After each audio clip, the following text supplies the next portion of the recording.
The land of the five rivers, Punjab, the granary of India. A land of rugged people, of farmers and soldiers. A land of Sufi poetry and the universal truths of the great gurus. Preeminent in this tradition was Guru Nanak, the founder of the Sikh faith, for whom the Himalayas and Makkah and Medina were equally sacred. Early in the 16th century, the great Mughal, Akbar, made a gift of 500 acres of land to Guru Ram Das. The fourth Guru of the Sikhs wished a temple to be built here. The foundation stone was laid by the Muslim divine, Mian Mir of Lahore, and the temple was built under the direction of Guru Arjan Dev, the fifth Guru.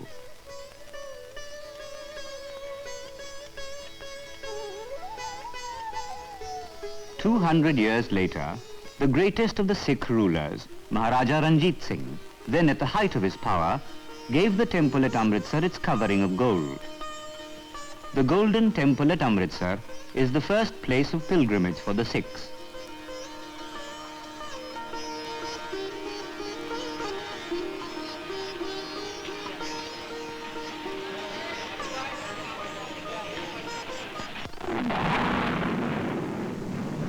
During the First World War, many a family in Amritsar lost young men in Flanders, in Mesopotamia, and in different parts of Europe.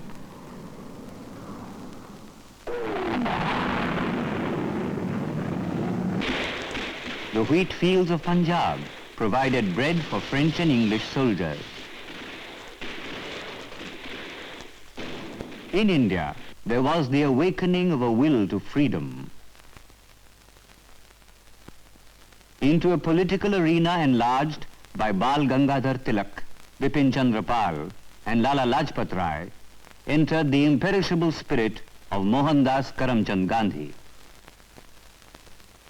In 1919, the British government enacted the infamous Rowlatt Act, which empowered the Raj to arrest and imprison Indians without due process of law, a travesty unthinkable to anyone who believed in justice.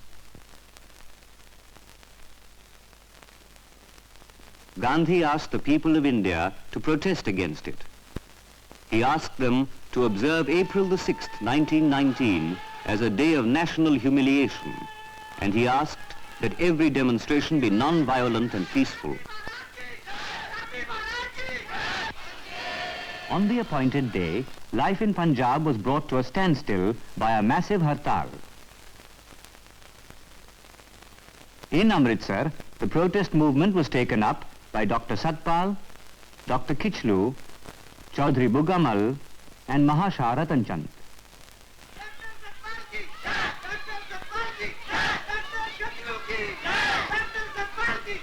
Dr. Satpal and Dr. Saifuddin Kichlu were prohibited from addressing a meeting attended by over 50,000 people. The meeting was addressed by Badrul Islam. On April the 9th, Hindus, Muslims and Sikhs jointly celebrated Ram Navami and took out a huge procession. Hindus and Muslims drank from the same cup at joint drinking booths. This awakening of national consciousness alarmed the British government.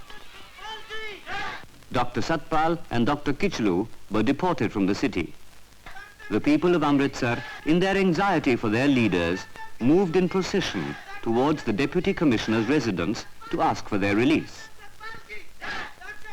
At the railway overbridge near the station, they were stopped by a military picket. The people pleaded that they only wanted to speak to the Deputy Commissioner.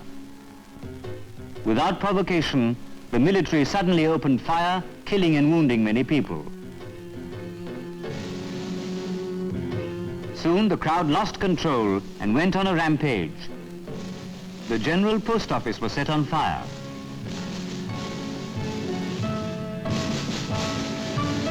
The manager of the National Bank was murdered. So was the accountant.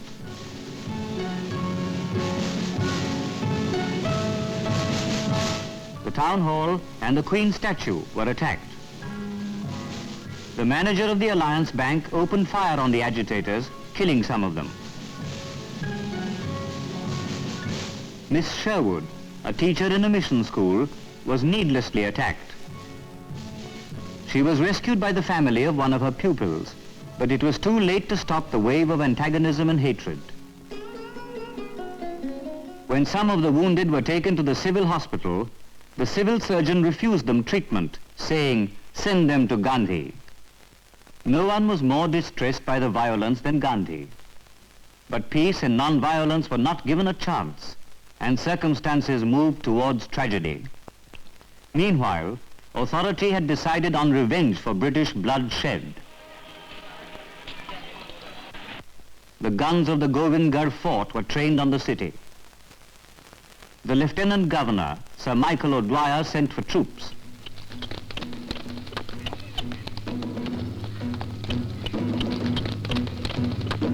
They were under the command of General Dyer. Amritsar was handed over to the army. All public meetings were banned. Anyone breaking the curfew was to be shot on sight. However, this order was not communicated to the public. On the 13th of April, Baisakhi Day, the people, Hindus, Muslims, Sikhs, moved towards Jallianwala Bagh to attend a hastily arranged meeting.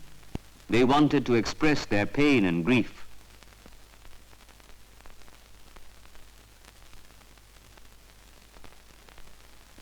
General Dyer anticipated the protest meeting and moved in his troops.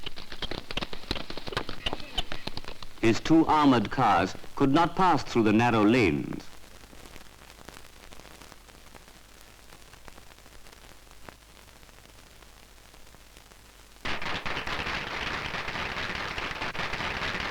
The meeting was peaceful, but without warning, General Dyer ordered the troops to open fire.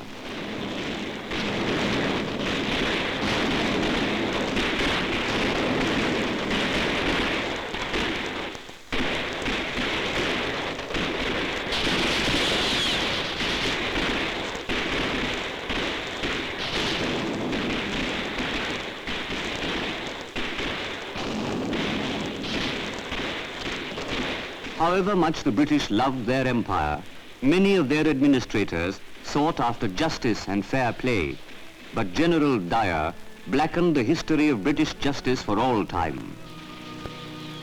1,650 rounds were fired.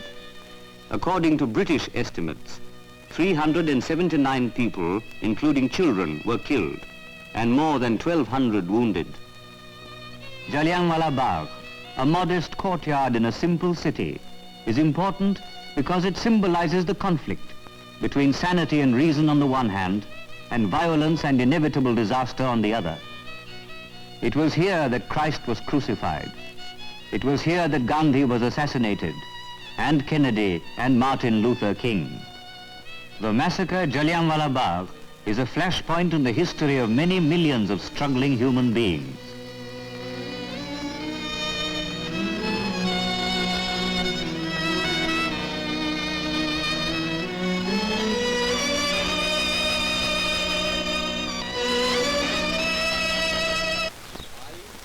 This is Sardar Deva Singh, an eyewitness. Of the Burji went to the Bagh to attend the meeting. When the troops arrived, we were about 100 yards away.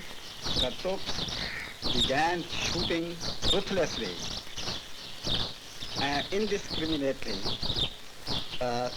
I and Hazura Singh ran towards the Bagh, but Sardar Hazura Singh was shot in the belly. He died there and then. At that time, the bullet passed through my right shoulder here. I fell headlong in the street. On the following day, even as relatives mourned their dead, General Dyer declared that for him, Flanders and Amritsar were synonymous.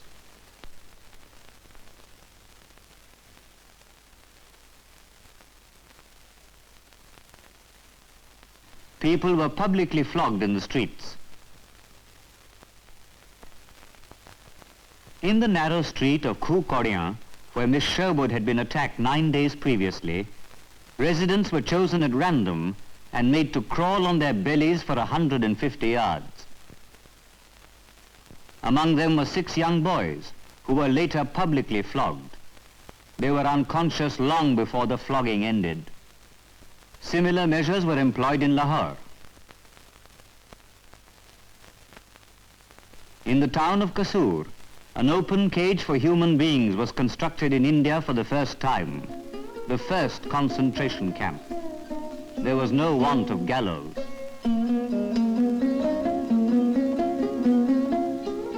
In the district of Gujranwala, aeroplanes were used to bomb helpless villagers.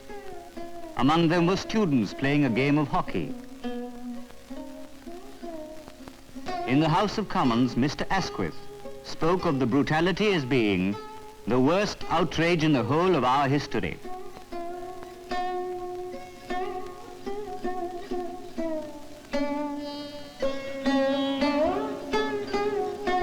C.F. Andrews referred to it as a cold-blooded and calculated massacre comparable only with the massacre at Glencoe in Scotland.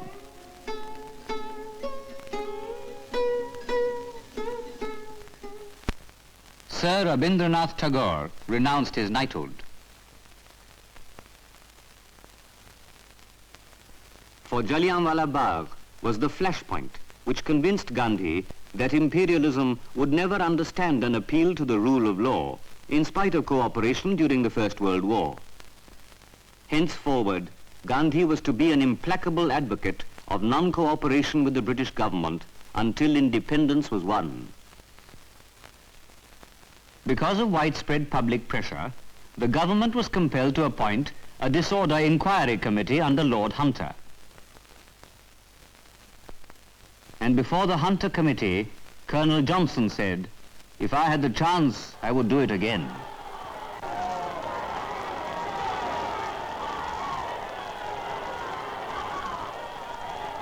The Congress boycotted the committee and appointed one of its own.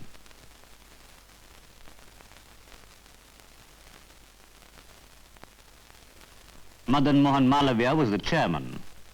The other members were Motilal Nehru, Gandhi, C.R. Das, Abbas Tayyabji and M.R. Jaikar.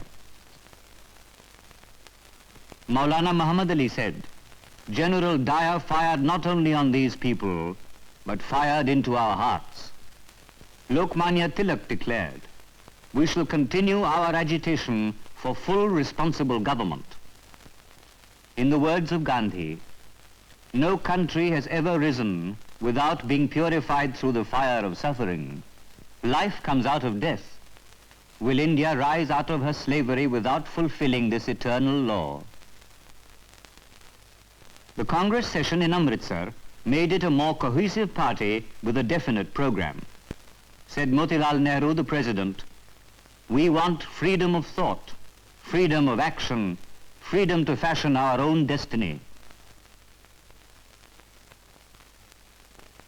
It was the tragedy of Jallianwala Bagh, the flashpoint, which intensified the freedom movement.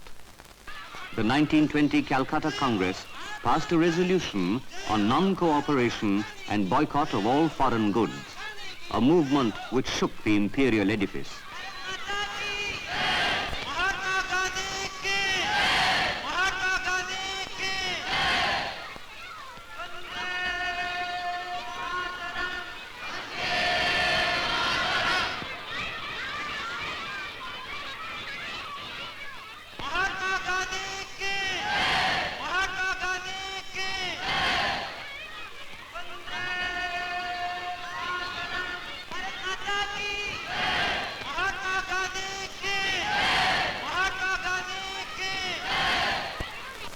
In 1929, Jawaharlal Nehru, as president of the Lahore Congress, expressed the collective will of the Indian people when he said that the Congress stood not for dominion status, but for complete unfettered independence.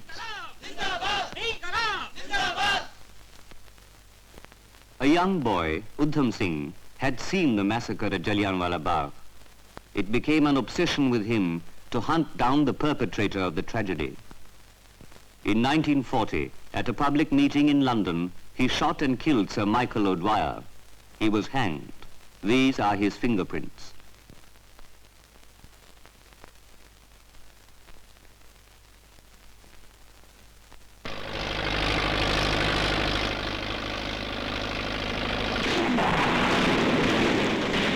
Another Jallianwala Bagh was soon to shake the world. Fascism was about to usher in a time of unprecedented, calculated barbarism.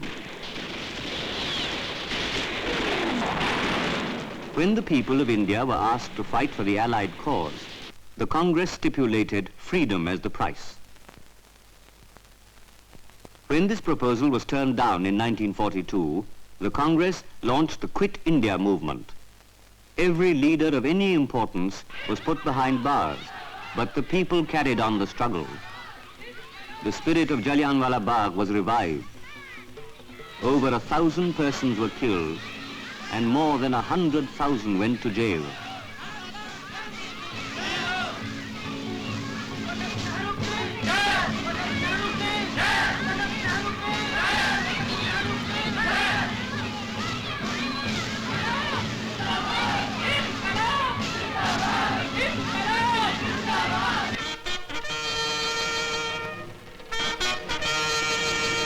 So it was that on the 15th of August 1947, Jawaharlal Nehru said, "Long years ago, we made a tryst with destiny, and now the time comes when we shall redeem our pledge."